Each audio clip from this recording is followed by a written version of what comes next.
سچی بات الگ ہوتی ہے اور درست بات الگ ہوتی ہے. مولانا جرجیت صاحب کو پولیس ڈھونڈ رہی ہے لیکن پہچانتی نہیں ہے, پکڑ رہی ہے. وارنٹ نکلا جرجیت صاحب کا, جرجیت صاحب پینٹ شرٹ پہنے ہوئے, ٹوپی اتارے ہوئے ہیں, اور انہی کے پاس پولیس آ کے پوچھ رہی ہے مولانا جرجیت کو دیکھا, مجھے سے پوچھ رہی ہے. اور میں بہت سچا انسان, میں چاہتا ہوں کہ جھوٹ بھی نہ بولوں اور نام بھی نہ بتاؤں.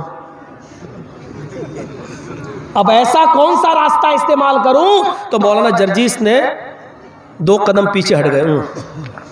پولیس والے سے پوچھا جی کیا کہہ رہے ہو؟ 2 قدم ہٹ گئے ہوں. پھر پولیس والے سے پوچھا جی کس کو پوچھ رہے ہو؟ مولانا جرجیت کو دیکھا, ابھی تو یہیں تھے. 2 قدم ہم ہٹ گئے اور پھر ہاں کیا پوچھا آپ نے؟ کہ مولانا جرجیت کو دیکھا, ابھی تو یہیں تھے. اب وہ کیا سمجھا, ارے ابھی تھے, پکڑ چل ادھر ادھر, بچ گئے. جھوٹ نہیں ہے, حقیقت دیکھا جائے دماغ سے سوچو تو یہ جھوٹ نہیں ہے, لیکن قرآن و حدیث کی روشنی میں دیکھا جائے تو یہ جھوٹ ہے. یہ جھوٹ ہے کیونکہ اس نے مولانا جرجیت کو پوچھا اور آپ جانتے ہیں کہ وہ کیا پوچھ رہا ہے اور کس کو پوچھ رہا ہے. آپ کا جواب سیدھے سیدھے یہ ہونا چاہیے تھا کہ ہاں میں ہی ہوں. آپ نے کہا ابھی تو یہاں تھے.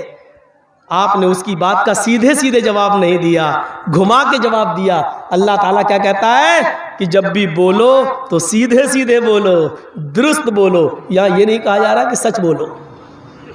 مولانا جرجیت صاحب کوئی بزنس کرتے ہیں, مال لاتے ہیں, مالدہ بیچتے ہیں, کلیہ چک بیچتے ہیں. اب ہمارے اٹاوا میں کوئی آدمی مجھ سے کہتا کہ صاحب مال لے کے, ارے کل کہاں تھے؟ میں نہیں بتانا چاہتا کہ کلیہ چک تھا, میں نہیں بتانا چاہ رہا ہوں کہ میں مالدہ تھا. اب وہ پوچھ رہا کہ بتاؤ کل کہاں تھے, 12 بجے آپ کہاں تھے؟ میں جھوٹ بھی نہیں بولنا چاہتا ہوں. میں نے اس کو کہہ دیا زمین کے اوپر تھا, آسمان کے نیچے تھا. حقیقت میں دماغ لگا کے دیکھا جائے تو یہ جھوٹ نہیں ہے. ارے میں تھا تو زمین کے اوپر ہی تھا اور آسمان کے نیچے ہی تھا. لیکن سچائی یہ ہے کہ یہ جھوٹ ہے, کیونکہ یہ تو وہ بھی جانتا ہے کہ آپ زمین کے اوپر تھے اور آسمان کے نیچے تھے. وہ یہ نہیں جاننا چاہتا ہے کہ آپ کس زمین کے, اور یہ جاننا چاہتا ہے کہ آپ دن کے 12 بجے کون سے شہر میں, کون سے مارکیٹ میں, کون سے بازار میں تھے. آپ کو اگر نہیں بتانا ہے تو صاف کہہ دیجئے کہ میں نہیں بتا سکتا, میں کہاں تھا میں آپ کو نہیں بتا سکتا. اس میں کوئی برائی نہیں ہے. آپ سچ بول دیجئے میں آپ کو نہیں بتا سکتا, بھائی میں نہیں بتاؤں گا. لیکن آپ یہ مت کہیے زمین کے اوپر اور آسمان کے نیچے.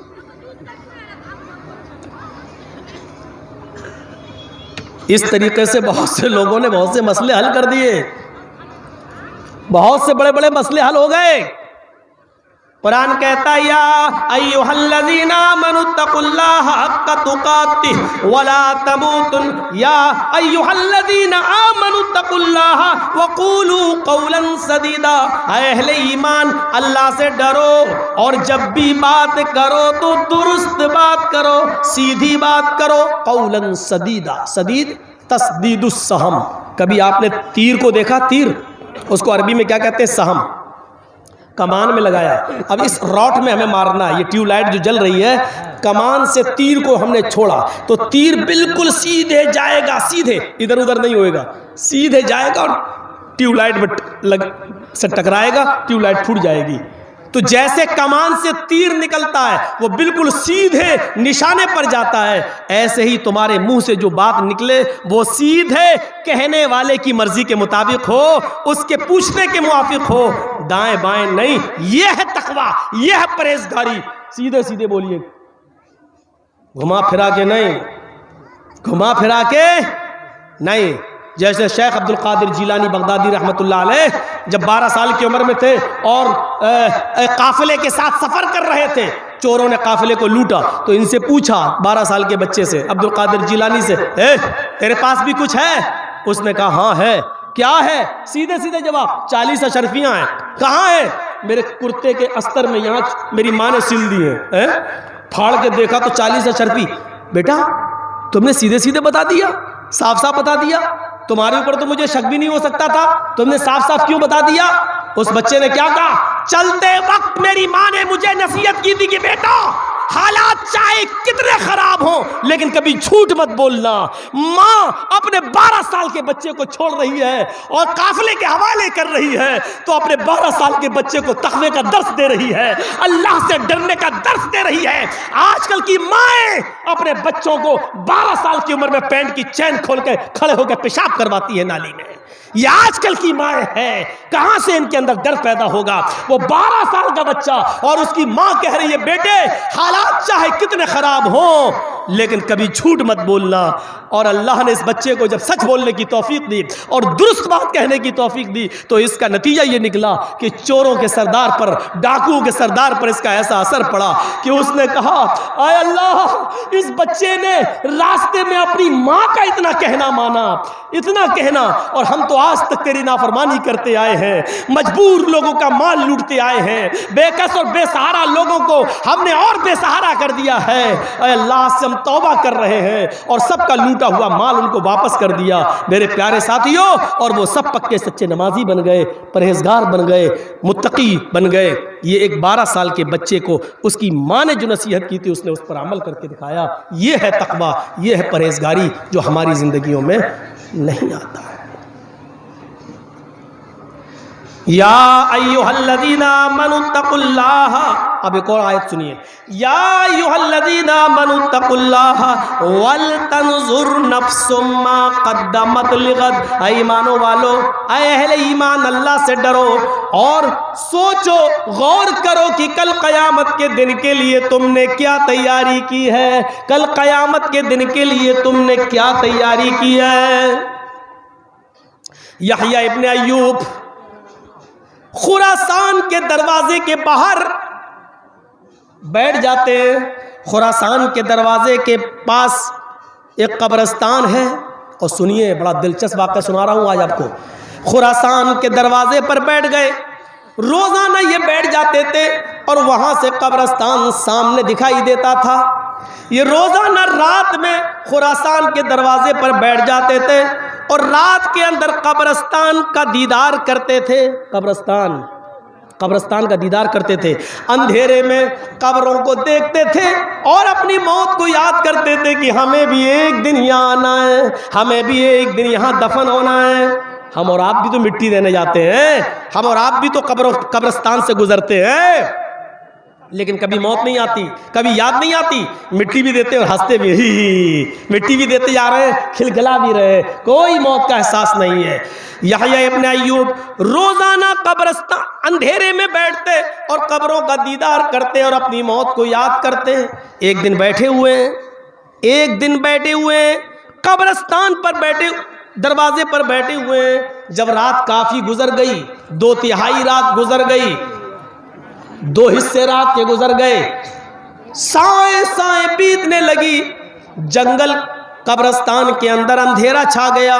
تو یحییٰ ابن ایوب اب قبروں کو دیکھ رہے ہیں، ایک دن ہمیں بھی یہاں آنا ہے۔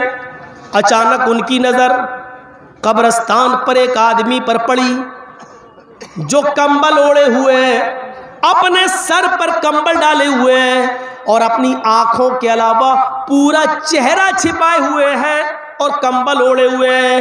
وہ کبھی اس قبر کو دیکھتا، آگے بڑھتا، دوسری قبر کو دیکھتا، پھر آگے بڑھتا، تیسری قبر کو دیکھتا، پھر آگے بڑھتا، چوتھی قبر کو دیکھتا، پھوٹی ہوئی قبر ہے، ٹوٹی ہوئی قبر ہے، پھوٹ گئی ہے، ٹوٹ گئی ہے، اس قبر کو دیکھ کر وہیں پر بیٹھ جاتا ہے، چہرہ چھپایا ہوا ہے، آنکھیں کھلی ہوئی ہیں، اور اس طرح بیٹھ جاتا ہے، اس پھوٹی ہوئی قبر کو رات میں بیٹھ کے دیکھ رہا ہے۔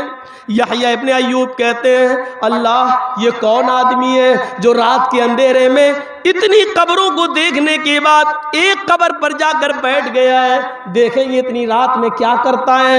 یحییٰ ابن ایوب اٹھتے ہیں، چلے اس آدمی کے پاس، یہ قبر کے پاس بیٹھ کر کیا کر رہا ہے۔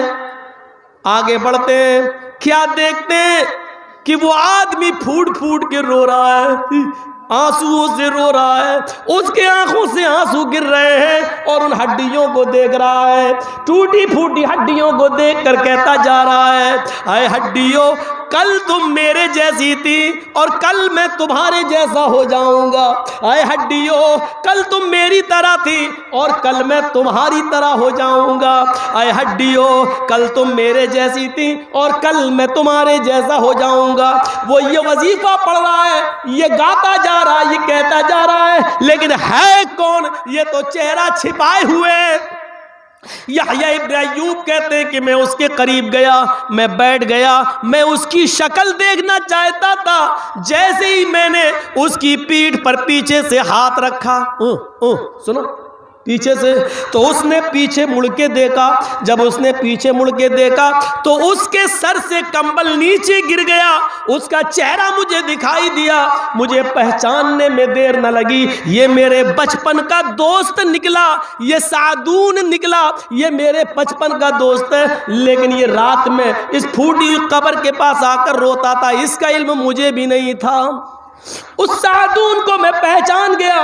میں نے کہا سعدون یہ کیا حال ہے تمہارا, یہ تم کیا کر رہے ہو؟ سعدون کہتے ہیں اے یحییٰ آج ان مردوں کی حالت دیکھ کر رو لینا اس دن کے رونے سے بہتر ہے. کل جب ہمارے پاس عمل کی کمی ہو اور میدان محشر میں ہمیں رونا پڑے, اس دن رونے سے بہتر ہے آج ان مردوں کی حالت کو دیکھ کر رو لو اور عبرت حاصل کر لو, کچھ تقوی اختیار کر لو, اپنی زندگی میں انقلاب پیدا کر لو. سنو یہ چلے گئے, ان کے عمل ان کے ساتھ ہیں, ان سے عبرت حاصل کر لو. اے یحییٰ اس دن کیا ہوگا؟ وَإِذَا الصُّحُفُ نُشِرَتْ جب ہمارے صحیفے کھولے جائیں گے, ہمارے رجسٹر کھولے جائیں گے, نام اعمال ہمارے ہاتھوں میں دیا جائے گا. اس دن ہمارا کیا ہوگا؟ اس دن ہمارا کیا ہوگا؟ ہم اچھے عمل کی وجہ سے جنت میں جائیں گے یا برے عمل کی وجہ سے جہنم میں جائیں گے؟ یحییٰ کہتے ہیں کہ اتنا سننے کے بعد سعدون کی بات یحییٰ رونے لگے. اتنا روئے اتنا روئے اتنا روئے اتنا روئے کہ روتے روتے بے ہوش ہو گئے. سعدون ان کے پاس بیٹھ گئے. وہ بے ہوش ہے, پانی کے چھینٹے مار رہے ہیں, ہوش نہیں آ رہا ہے. سعدون جو کمبل اوڑھے ہوئے تھے اس کمبل کے کونے سے ان کے سر کو پوچھتے جا رہے ہیں, پانی کا چھینٹا مارتے جا رہے ہیں. تھوڑی دیر کے بعد یحییٰ ابن ایوب کو ہوش آیا تو حضرت سعدون نے کہا اے یحییٰ تمہیں ہوش کیوں آ گیا؟ کاش تم آج مر جاتے. ان مردوں کی حالت کو دیکھ کر جو روئے تھے, اگر آج تمہیں موت آ جاتی تو تم سے بڑا خوش نصیب کوئی نہیں ہوتا, تم سے زیادہ خوش نصیب آج کوئی نہیں ہوتا. اے یحییٰ تمہیں ہوش کیسے آ گیا؟ تمہیں ہوش کیوں آ گیا؟ آج اگر تم مر جاتے تو یہ موت تمہاری اللہ کے ڈر سے ہوتی, اللہ کے خوف سے ہوتی, اور آج تم سے زیادہ خوش نصیب کوئی نہیں ہوتا. میرے پیارے ساتھیوں, لوگ اپنے مرنے اور گلنے اور سڑنے کو نہیں بھولنا چاہیے. ہمارے اور آپ کی باڈی کے ساتھ وہی سب کچھ ہوگا جو اوروں کے ساتھ ہو رہا ہے. جو آیا ہے وہ ایک دن جائے گا. اس لیے کامیاب وہ ہے جس نے اپنی زندگی کو تقوی سے لیس کر لیا, تقوی سے مزین کر لیا اور تقوی سے بھر لیا.